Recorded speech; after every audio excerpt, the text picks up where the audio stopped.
Welcome. This message is for anyone who needs to hear this message. Spirit, what is in the third energy between this collective and their person, please? I'm now shuffling the wisdom of the Oracle deck.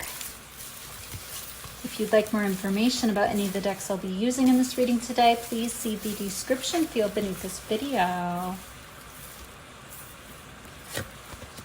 And we have never-ending story. Oh dear. So someone in this connection may want to control the narrative. And this is creating a power struggle. You or your person may be your own worst enemy.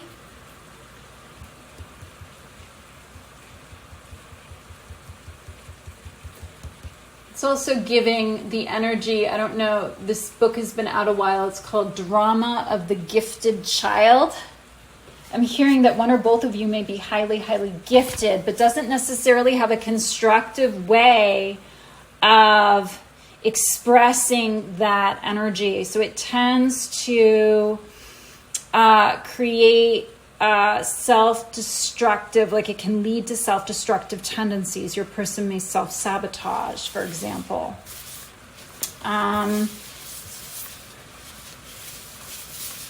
They may be very moody. They may be very unstable emotionally.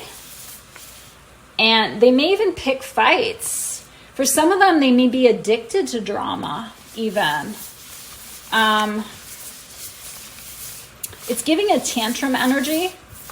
And as a child, they may have spent a lot of time in their room, for example. Let's see. What else is in the third energy? That's a difficult energy to be stuck in the fits and throes of within a connection. I'm now shuffling the Spellcasting Oracle cards, just laying out a few Oracle cards to get a snapshot into the energies between you and your person. Then we will transition into a full tarot spread, followed by some further Oracle card guidance, some message cards from your person's higher self to you, and we will close your reading out also with the timeline Oracle card. So if you'd like to know when, please stay tuned to the end. We get forgiveness. So your person may need to forgive a karmic partner, potentially an ex-partner. They may need to forgive their parents. They may need to forgive themselves, particularly if they sabotage the connection with you, right? In order to get beyond this cycle of conflict and separation, forgiveness is necessary. Otherwise, the connection ends.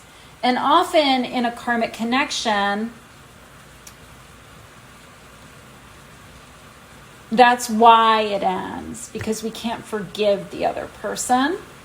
In some cases, when it ends too, we're able to forgive them, but there's just nothing more to learn. So our soul is always wanting to grow and expand. So it's going to continue to call people in who can help us grow our soul. Spirit, what else is in the third energy between this collective and their person? A Ho'oponopono can be very good for forgiveness work. If you're not familiar with it already, I'm really sorry. Please forgive me. Thank you. I love you. You can repeat that 108 times in a mantra. There's many different ways of using Ho'oponopono. It does activate the heart chakra. It's good for just in a general karma clearing capacity. It can be used as well. You can do it between you and your person, but you can also do it between yourself and other people. You can also do it between your family and your person's family in the event there's ancestral issues that have been dividing the two of you too. You know, particularly if it's a star-crossed lovers type of dynamic, like certainly the Mercutios and the Capulets in Romeo and Juliet could have benefited from some karma clearing, right? Okay. What else is in the third energy? And we do have true love. This is the romance of a lifetime. So that's beautiful. So this is not a karmic connection, collective. The true love card wouldn't come out if this was just meant to end. So this person is meant to stay in your life, but what I see is that they need to forgive their families first in order for this connection to stabilize. And forgiveness works helps neutralize the karma between you and your person, between your person and their family. It can be very layered, but I see that for many of you watching this video, Ho'oponopono could be a very effective energy clearing tool. If you'd like more resources for how to use it, please book a healing call with me. All the details for how to do so are listed beneath this video. Okay, let's get you some tarot. So we're going to look at your person's head space, their heart space, and their outer world. I'm working with 2 decks today. Colette Baron-Reid's Good Tarot and also one of John Holland's decks. So, Spirit, what is the collective's person thinking about the collective? What is in their headspace right now?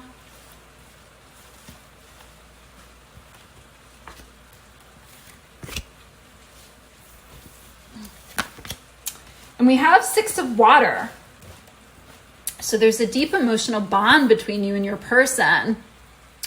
It's in the reverse right now, however, so that is reinforcing some of this early childhood wounding and trauma that your person is still saddled with.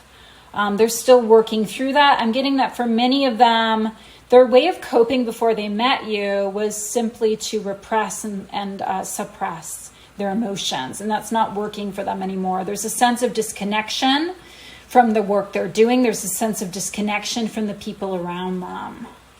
And to close out this cycle, again, they're needing to forgive the people around them. And then that makes them more ready for union with you. I see that they're missing you terribly. I see that you've been woven into each other's lives throughout many lifetimes, collective, with that 6 of Cup energy, which is often associated with soulmates. This could also be a twin flame connection. Yeah, your person is having trouble walking away. I mean, they're holding on to you. So I'm not getting the sense that they are understanding that they can't forgive you and that they would walk away from you in a karmic sense, like I was describing before. I'm getting the sense that they don't want to lose you, but they're having trouble forgiving the people around them too. So that's a very stuck, trapped energy.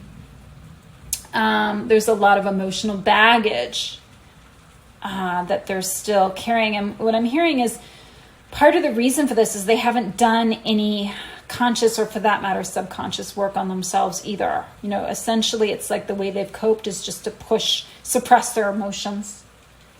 And yeah, that's not working anymore. Yeah, there's a lot of imbalances they're experiencing with the 2 of Pentacles card. This can indicate oscillations between the head and the heart.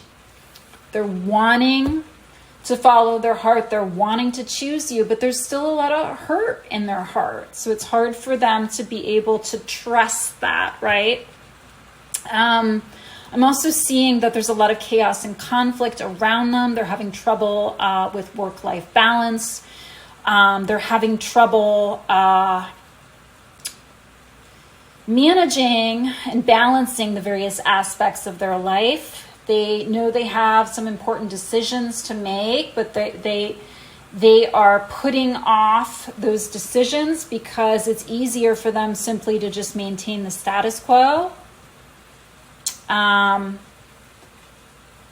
that's not working out for them anymore. It's not a sustainable way of living for them to pretend that their emotions don't exist. So they could be wearing a mask.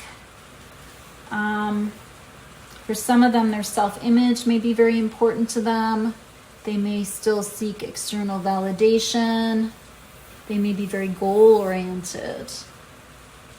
And as they take more time out to honor and purge their emotional body, it's very difficult for them to continue to uphold that image. It's making them feel very vulnerable because they don't like to feel like they're out of control. And really what this is more about, it's interesting, the John Holling deck, it says find balance. This is not about control. It's not about emotional control. It's about balance. So how do I balance my head and my heart? So that's the first question we ask. How do I balance my head and my heart? How do I balance the various aspects of my own life? And then after I've been doing that, because it's kind of like the figure in the Rider-Waite card is juggling, right? They're juggling. So it's like, but then how do I do that and add a relationship to the mix? If I add a relationship to the mix, I'm going to lose one of my balls, right? I'm not going to be able to keep juggling. So they don't know how to balance you in to their life just yet, collective, is what I'm seeing. Okay, well, so how are they feeling about it all? I mean, we have all these cups cards. We got the cups cards in their headspace. So that really indicates that they're trying to control their emotions, which is really what we were picking up on there. So what is happening in their heart, though, right now? Let's see. Okay, we have 9 of Pentacles. So that indicates that they've been taking some time out to themselves to do some emotional processing. So that's a good thing. I see, it's interesting, even the figure in the forgiveness card is a solitary figure. For some of them, they may be, since this is coming under that reverse 6 of Cups card, they may be questioning whether they're worthy of you or whether they're worthy of a second chance with you, because forgiveness also has a second chance energy, right? For some of them, they may see that you have it going on and they may be wondering, well, why would they even want to choose me again after everything I've put them through?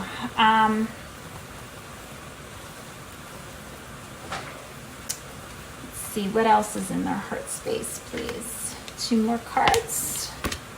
Okay.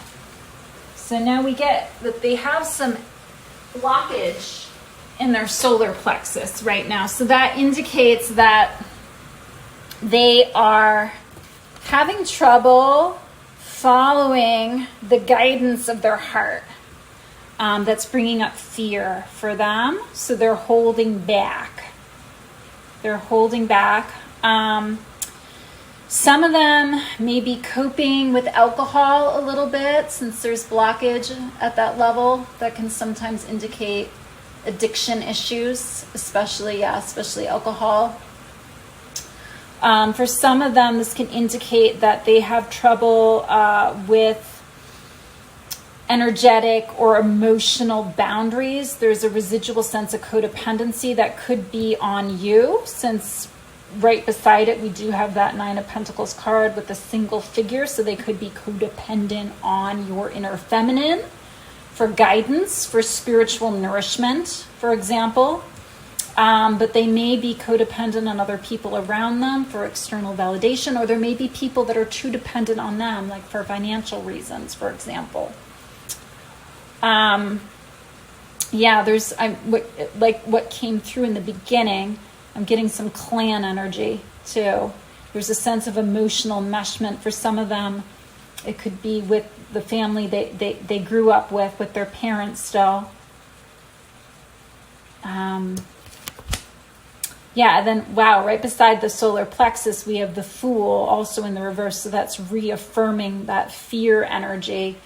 Trust is necessary. In fact, that's how John Holland refers to the Fool card. He calls it trust. But it's hard to do that if we haven't cultivated that within ourselves through self-love. Your person may feel damaged. They may not trust themselves with you, they may be afraid that they are going to mess things up. Perhaps they've looked like a fool before.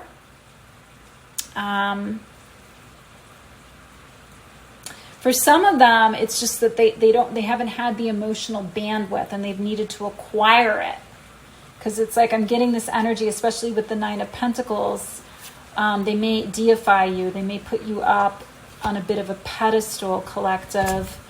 And they may feel like they need to impress you. But they may feel like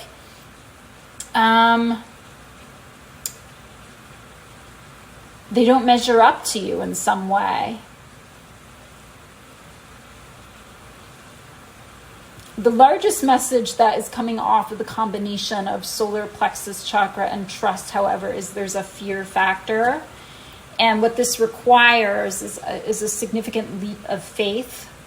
For some, it could be the break with tradition, the break with an old faith system that no longer serves. For some of them, they may prefer to make their contribution to the world and just go home and do their own thing. They may have been single for a long period of time too, or separated from an ex-karmic partner and potentially children for a period of time too, and that may have just been safe. To go back to the very first thing that came through in the beginning, I'm picking up on an energy of someone that has spent a lot of time alone in their own room. And that might be, they may ruminate in their room. For some of them, the emotional processing may include a lot of rehashing of mistakes or misdeeds. For some of them, they may inflict self-punishment too with that never-ending story. For more advanced souls, that can be a big issue. Ways in which we belittle ourselves, ways in which we're offering a contradictory vibration. So it's like the foot is on the gas and the foot is on the brake simultaneously. And that may be their throne tendency. Let's see what their actions are now. What are their actions? Toward the collective, please. What are their actions towards the collective?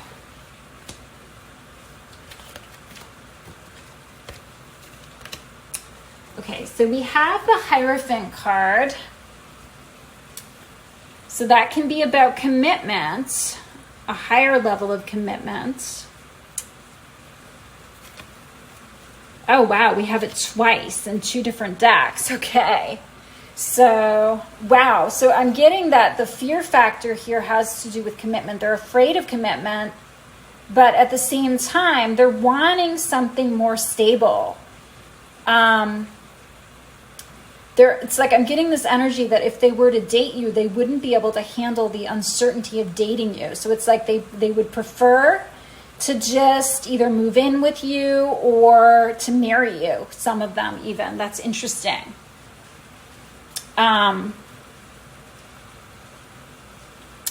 For others of you, this could indicate that there are some religious vows that have been blocking the connection. That may still need to be cleaned out. For some of you, like a compromise may be possible. Like, for example, if you're more spiritual, if you would be open to going to church with your person, that might be enough of a compromise. Especially with the Heal card as the last card, a compromise is possible. Reconciliation is possible with forgiveness.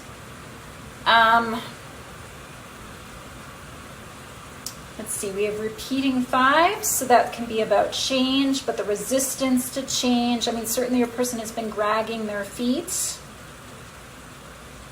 I do see that for most of you, they want commitment.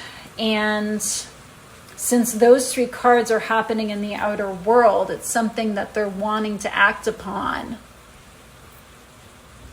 For some of them, though, here's another message.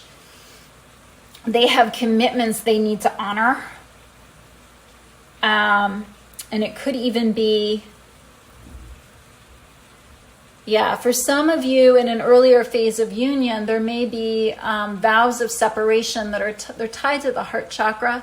So we can have past monastic lifetimes where we have actually taken a vow to be married to God. Isn't that interesting? And that can create blockage. Forgiveness is also associated with the heart chakra. So some of those vows may need to be released for some of you. If that's something you'd like more help with, again, all the details for how to book with me are listed beneath this video. Let's get you some further oracle cards to help tie this together, because I feel like there's different messages depending on who is watching this video. It's not just one scenario. Okay, Spirit, what else do you want this collective, those watching this video, to know about their person or about the connection, please? Yeah, something else I'm noticing as I was talking about vow release and the star card healing, that could indicate that more vows are needing to be released or healed. And that more forgiveness work, that was what came through in the beginning. But I mean, that's certainly this is a very commitment focused reading with the two Hierophant cards. Oh, for some of you, you also, one of these cards in the John Holland deck says teach. And it's coming under the Nine of Pentacles, which is feeling like your energy. And then what's above that is the Six of Cups. So it's kind of like you have been helping to lead them. You have been helping to heal them. You have been helping to teach them some of these profound spiritual lessons. Collective. And they've needed to learn those things to free them up karmically in order to be able to come forward and choose you, in order to have the courage even to be able to follow their heart and not just follow the crowd. Okay. You are their true love, right? This is the romance of a lifetime. We had that from the beginning. Okay. What else, please? Now shuffling the Island Time Wellness deck. This deck can get a little shadowy, so I will try to interpret it and give you the most uplifting messages from this deck. Wow, okay, we got wedding rings. I swear I was shuffling the deck. So that is reaffirming those two Hierophant cards: union, wedding, married, soul connection, eternal love, everlasting promise. Okay, so for most of you watching, that's what that means. Very interesting. Okay, what else, please, is another message?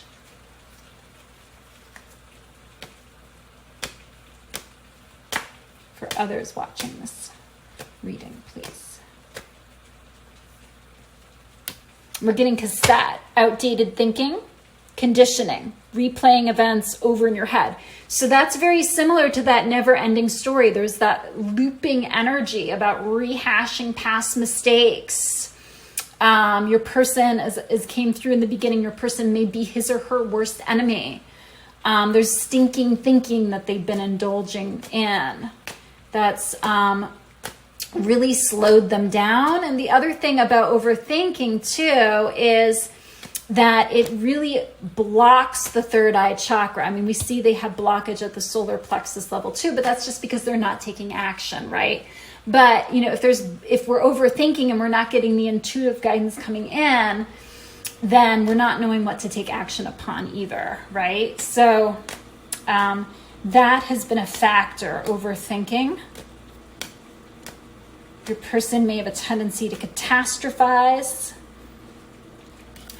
may anticipate worst possible scenarios.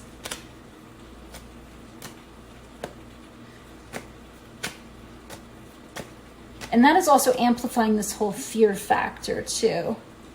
But it's giving a fear of commitment. Yeah, when we combine those two together, it's giving a fear of commitment. But, you know, with two upright Hierophants and the upright wedding wings, There's a lot of momentum and traction that has been gaining, and for many of them, they're being initiated.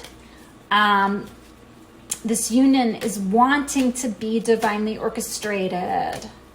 So Spirit may be removing the things from their old 3D reality that no longer serve. There may just be door after upon door after upon door closing.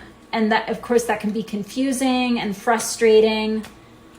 But Spirit is redirecting them toward you, is what I'm seeing.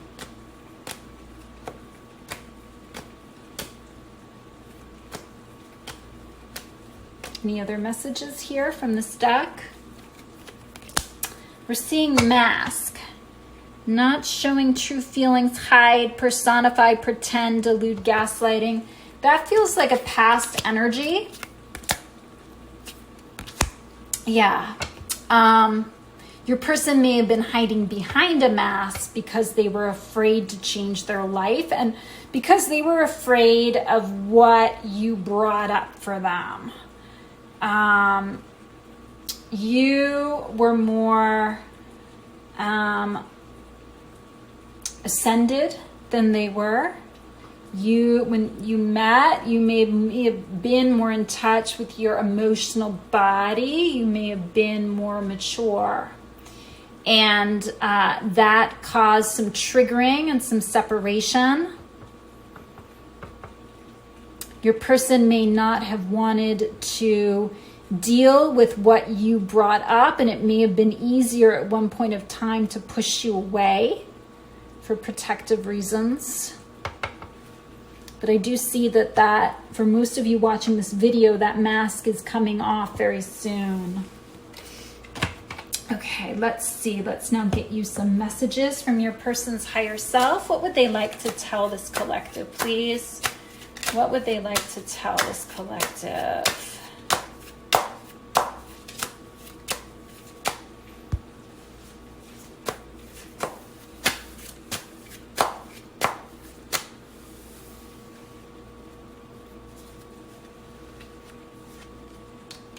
We have, I'm so attracted to you.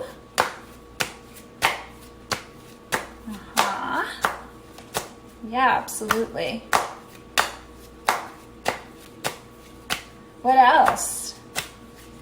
What else would they like to tell the collective? We will be together again. Okay, well, that's encouraging. So again, that's reaffirming all the commitment cards that have come through here. For some of them too, I'm so attracted to you. They may have really been masking their feelings. It's like they may have always loved you, but they may not have been showing you that. There may have been some, especially when we combine the mask with the cassette, there may have been some mind game energies, a power struggle between the two of you. And that can be very frustrating to be stuck in, that type of dynamic. Subtly manipulative. I mean, that card, at worst, that card says gaslighting.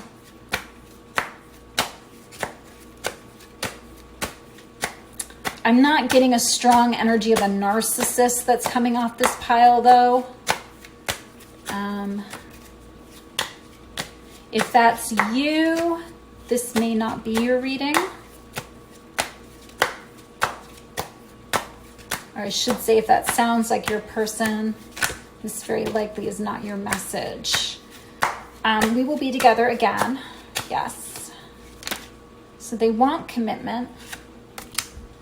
And let's see. I will wait for a sign from you, and that came out in the reverse. Okay. So we are seeing,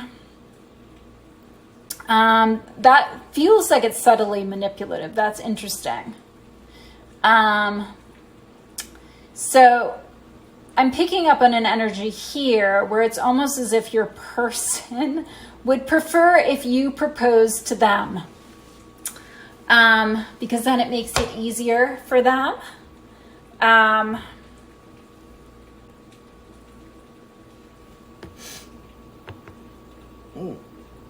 yeah, there's a residual sense of codependency there. So what that indicates, and again, that's reinforcing some of that solar plexus blockage and the Fool in the reverse, because it's like it's easier for them not to put themselves out there, because then they can remain off the hook, right? But that's not, particularly if this is a twin flame connection, that's giving 1 foot in, 1 foot out energy. You have to be able to choose this type of connection with 2 feet in. So that means, that represents the vibration of commitment. And it's like, I'm getting this energy where they want that, but they want it both ways. It's like they want to be able to have their cake and eat it too. And it's not to say that isn't possible, but they have to be able to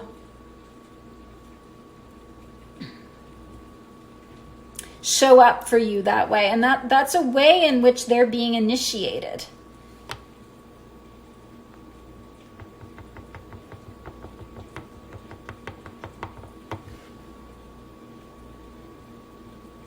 And I'm tuning into that further. There's almost, I'm trying to find a way of explaining why energetically that is imbalanced.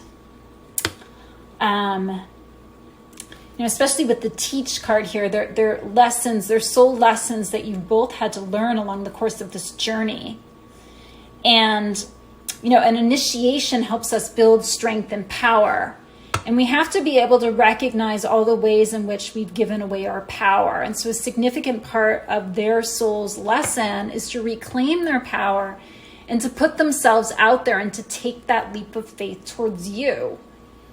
If you come toward them and propose, then they won't have fully learned that lesson. And then it will lead to some other type of conflict later on. So it's like Spirit isn't letting the two of you come into a union for another cycle of conflict and separation to occur again, in other words. So they're protecting this connection until your person has learned their lesson and is able to mature.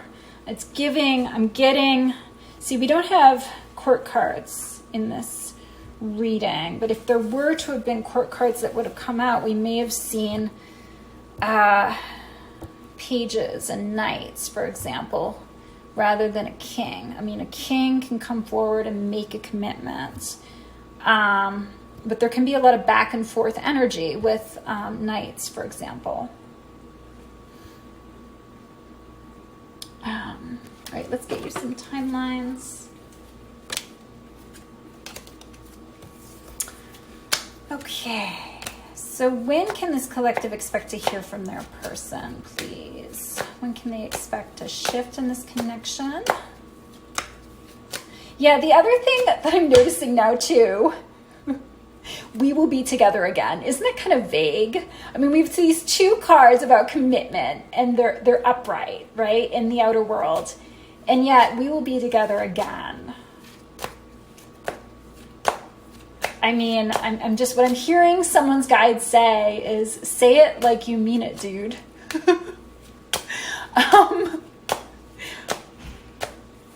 That's funny. So it's almost coming through as if it's a question, will we be together again? Well, not if you don't come toward the collective's person.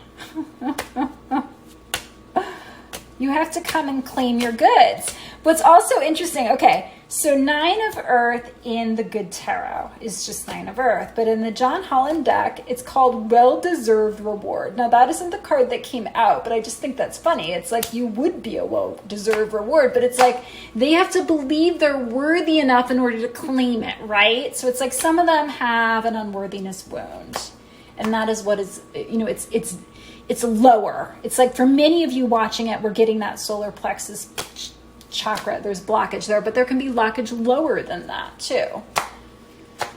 So it's like a more primary wound, in other words. And, these things can just be so very layered. It's possible that more healing had been done on that. That's why the root chakra didn't come out. But as this union gets closer to manifesting,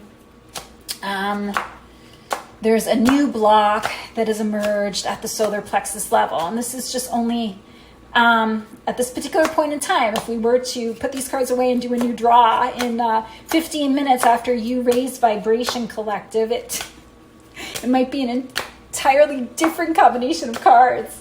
So that's just, I just say that because energy really is that fluid. There's nothing that's set in stone here, except maybe what you would like to be set in stone here are these two cards about commitment, right? Okay, let's get you some timelines without further ado. When, please, Spirit, when? Okay, well, we're getting a timeline of 7 months. So that doesn't, to me, that feels like it could take 7 months in order for your person to come forward and propose to you. Now, what's also interesting is we are in July as I'm recording this, the 7th month. So there's different timelines here. Your person could be ready this month, but they could also be ready in 7 months. What else? Is there a sooner timeline for those who haven't heard from their person in a while? Please. Okay, we're getting October. Okay, they're wanting to give a time. What I'm hearing is they're wanting to give a timeline for the commitment. So it's like your person may not be ready to commit at soonest until October for some reason. Okay. October is also giving Libra energy. You may have Libra placements. Your person may have Libra placements, but Libra is, it's a relationship, very relationship-oriented sign.